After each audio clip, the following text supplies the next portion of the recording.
are a chosen generation, called for to show His excellence. All I require for life, God has given me, and I know who I am. We are a chosen generation. We are a chosen generation, called for to show. Imana ishimwe cyane, ndabaramukije neza mwese abakunzi bankunda ijambo. Imana ibagirire neza. Ni Karin Bera baranyizigiye, nongeye kubaha ikaze mu majambo dusangira uno munsi. Nagerasabira umugisha abantu bose bakurikirana zino nyigisho, abantu bose bariko barafashwa n'izi nyigisho. Imana ibagirire neza kandi bandanye bitaho. Uno munsi nashaka subire kuri ya teme nari maze ku iminsi kuwa kabiri w'indwi heze sinanayivuze ko kubera nashaka kuvuga kuri iki gikorwa. Uno munsi nashaka nsubire kuri rya teme twari tumaze ku iminsi. Ni teme natanguye kuva mu kwindwi gutangura, ivuga ku agakiza niki. Twarabonye ingene umuntu yakira agakiza, twarabonye ko ari ibintu byoroshe cyane gose, Imana yaravyoroheje. Twarabonye ingene umuntu akaronka, twarabonye ibyiza biri mu gakiza. Nivyo ngize imisi ndiko ndavuga ko nivyo nashaka kubandanya ko n'uno munsi. Imana ibagirire neza. Ibi ntabwo tubivuga kugira twerekane ko tuzi Bibiliya cyane, canke ko dukijijwe cyane, canke ko turabahinga gose. Oya, turabivuga kubera ko nico twaremewe. Ku bisanzwe twese nivyo twakagombye gukora. Ijambo ry'Imana rivuga yuko tubayeho, turiho kugira ngo twamamaze ubutumwa bwiza bw'ubwami. Imana ishimwe cyane gose. Uno munsi nashaka ngaruke kuri rirya jambo twahereye ko riri mu gitabo ca Yohana mu gice ca 3 ku murongo wa 16. N'umurongo tumenyereye cyane twese tuzi, ngira nibaza ko n'abataja gusenga bawuzi uwo murongo. Bashobora kuba batazi ahuri, ariko n'umurongo uvugwa cyane gose. Uvuga ngo kubw'urukundo Imana yakunze abari mw'isi rwatumye itanga umwana wayo w'ikinege, kugira ngo umwizera wese ngo ntazopfe rubi ariko ahabwe ubugingo budashira.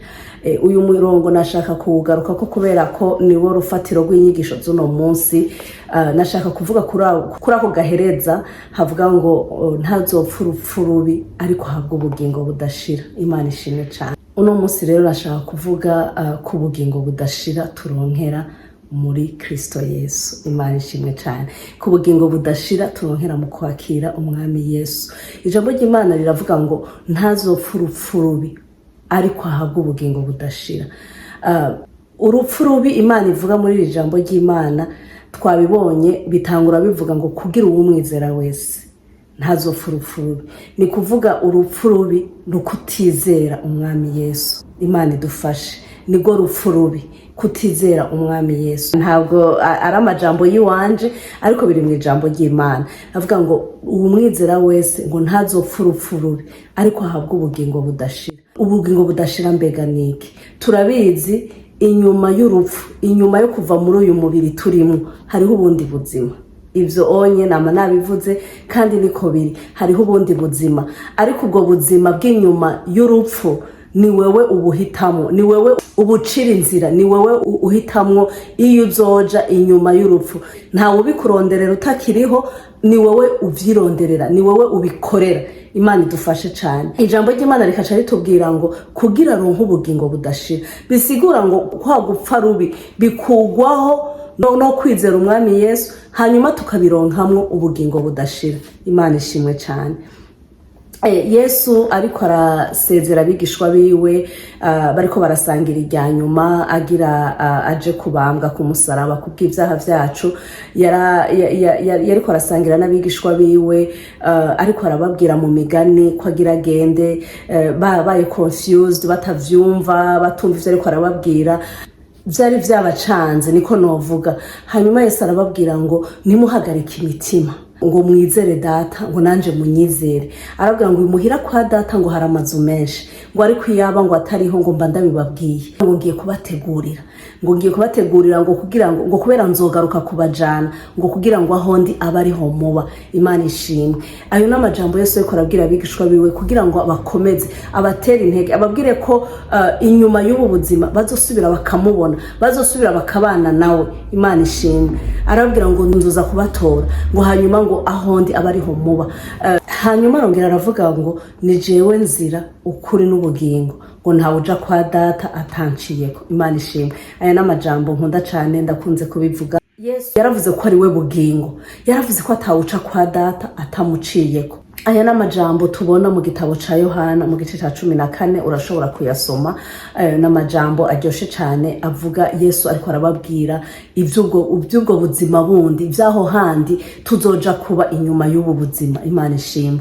Rero uno munsi nari mvuze ngo ngomba kuvuga ku bugingo budashira. Twumvise ko ubugingo budashira bubonerwa muri Kristo, bubonerwa mu kwizera umwami Yesu, mu kumwakira nk'umwami n'umukiza w'ubugingo bwacu. Ibyo maze iminsi myinshi ndabivuga, sinzi ko hari abimaze kurambira, ariko ni ubutumwa dukwiye kuvuga, ni ubutumwa bukeneye kuvugwa kugira ngo abantu ntibahushe ubwo buzima budashira, ntibahushe ubwo bugingo budashira. Imana idufashe cyane. Mukete Paulo yandikiye Abaroma mu gice caho ca 6, reka ndahasome umurongo wa 23, haravuga ngo ingero y'icaha n'urupfu, ariko ingabire y'Imana n'ubugingo budashira bubonerwa muri Kristo Yesu umwami wacu. Imana ishimwe. Aya niyo majambo nashaka ko dusangira uno munsi, ngo ingero y'icaha n'urupfu, ngo ariko ingabire y'Imana n'ubugingo budashira bubonerwa muri Kristo Yesu. Aya majambo arahuye, arashaka gusa, arajanye.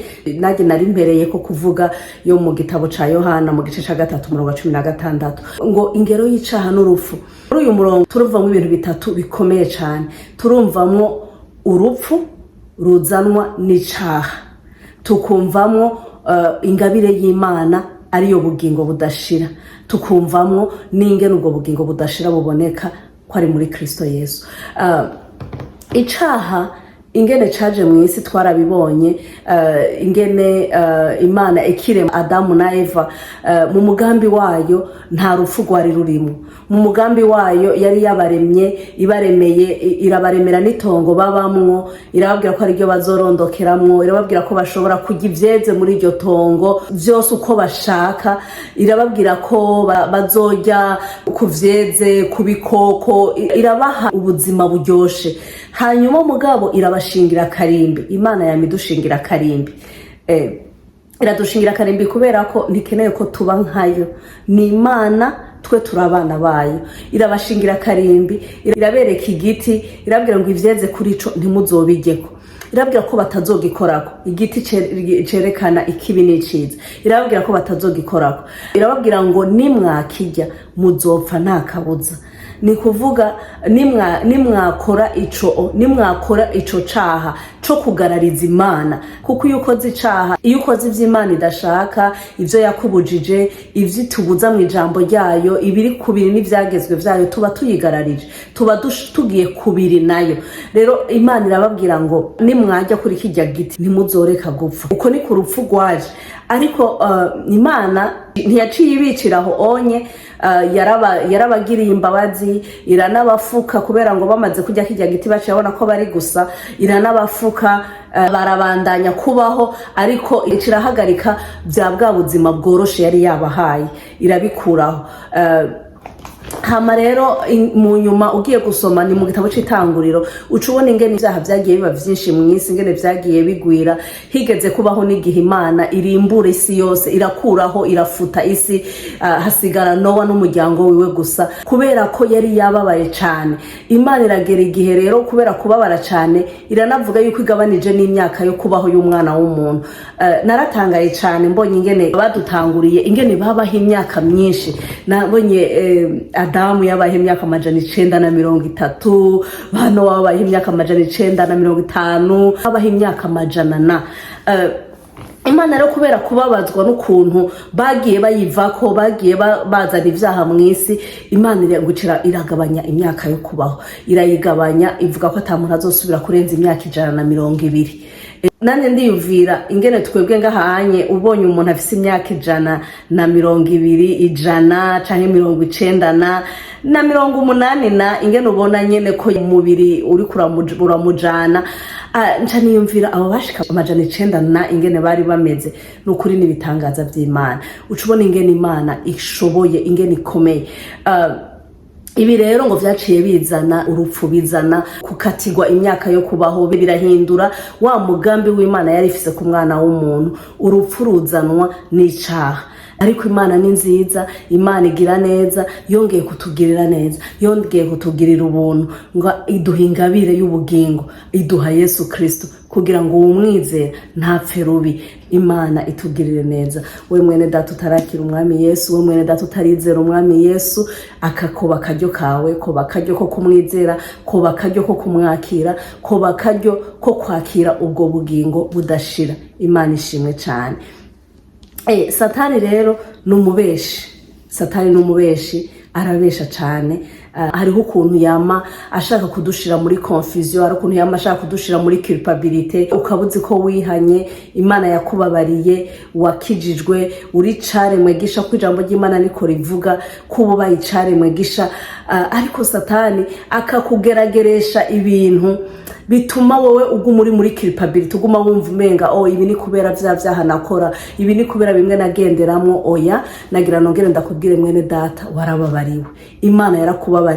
Nimba uzi ko wihanye, nimba uzi ko wizeye umwami Yesu nk'umwami n'umukiza w'ubugingo bwawe, umenye ngo wararonse ubwo bugingo budashira, warahawe imbabazi, uri caremwe gishasha. Satani ntaguma kwereka yuko utarababarirwa, canke hagira umwana w'umuntu aguma kwereka yuko wewe utonababarirwa. Oya, igihe cose ukiriho, igihe cose ugihema, uracafise amahirwe yo kubabarirwa, uracafise amahirwe yo guhindura ubuzima, uracafise amahirwe yo kongera yo guhabwa ubwo buzima budashira. Imana ishimwe cyane kandi Imana idufashe. Nagira mperahereze kuri uyu murongo uri ahanyene mu gitabo c'Abaroma igice ca 6 ku murongo wa 16, uravuga ngo ntimuzi yuko uwo mwihaye kubabaja bo kumvira murabaja b'uwo mwumvira, namba murabaja b'icaha kizana urupfu, canke abo kumvira Imana kuzana ukugororoka.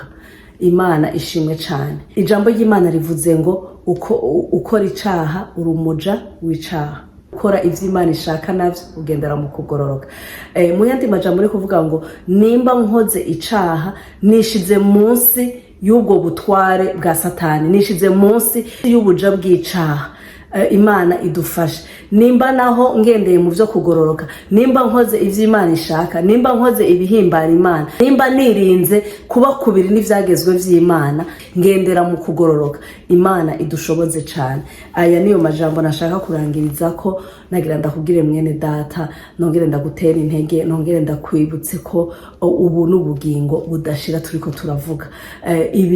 Turiko turavuga ubuzima bw'inyuma y'ubu turimo, inyuma y'urupfu. Turiko turavuga ko hari ubundi buzima, hari ubundi buzima butegurwa tukiri ngaha mwisi, tukiri muri uyu mubiri. Niho tubutegurira, niho witegurira, niho wihanira, niho wakirira uwo mwami Yesu, niho ugendana n'uwo mwami, we ari nzira, ukuri n'ubugingo. Imana itugirire neza. Twumvise rero ko kwakira umwami Yesu bituma tudapfa rubi, bituma dukira icaha n'umuvumo wacu. Kwakira umwami Yesu bituma duhabwa ubugingo budashira. Ubwo bugingo budashira tuzobuhabwa, tuzobubona, tuzobubamwo inyuma y'urupfu, inyuma y'ubu bugingo, inyuma yo kuva muri uyu mubiri. Nitwamara gupfa, abapfuye bizeye umwami Yesu n'abapfuye batamwizeye, twese tuzozuka twese ducirirwa urubanza. Ico gihe rero niho hazobaho abaciriwe urubanza rwo kubaho ubugingo budashira n'abaciriwe urubanza bwo kubaho mu muriro udashira. Imana itugirire neza, ntawe nifuza ko yoba muri urwo rubanza rwa kabiri, nifuza ko twese twaba muri rya rwa mbere rw'ubugingo budashira. Imana idufashe kandi itugirire neza, iduhishurire ivy'ubwo bugingo kandi idushoboze guhitamo neza. Imana ibahezagire. Reka dusenge. Uhoraho Mana yo mwijuru, ndagushimiye, ndaguhaye icubahiro bw'amajambo yawe, amajambo yongeye kutwibutsa ivy'ubugingo budashira, yongeye kutwibutsa ko inyuma y'ubu buzima turimwo aha mw'isi hariho ubundi bugingo, hariho ubundi bugingo budashira. Bumvise amajambo meza, amajambo akomeye, amajambo yongera kutwibutsa ingene twoba muri ubwo bugingo budashira, ingene twohitamo neza. None Mwami, ndasengeye umuntu wese yumvise aya majambo kugira ngo umugirire neza. Utarakumenya umuhe kukumenya, umuhe kukwizera, kuko ari wowe nzira, ukuri n'ubugingo. Uwakwizeye nawe umuhe gukomera, umuhe guhagarara ashikamye, umurinde ibimusubiza inyuma, umurinde ibimutwara mu nzira yo guhusha ubu bugingo budashira. Urakoze Mwami Yesu, ubandanye utwihishurire, ubandanye utwiyereke, kandi ubandanye ugendana natwe muri runo rugendo, urugendo rutoroshe, urugendo dufise ibidutsitaza byinshi, urugendo dufise ibidukwega byinshi, urugendo dufise ibitunaniza byinshi. Ubandanye ubane natwe kugira ngo udushoboze kuzobona ubwo bugingo budashira, udushoboze kuzokubona no kuzobana nawe ibihe bidashira. Wa munsi uzoza gutora abakwizeye, wa munsi uzoza gutora abawe. Urakoze Mwami Yesu, urakoze kumvise gusenga kwacu, icubahiro cose kibandanye kibicawe, ni mu izina ryawe gira Kristo ndabisenze shima, amen. Tuzosubira ku munsi wa kabiri w'indwiza Imana ibishatse. Mwarahezagiwe. Shalom shalom. We are a chosen generation.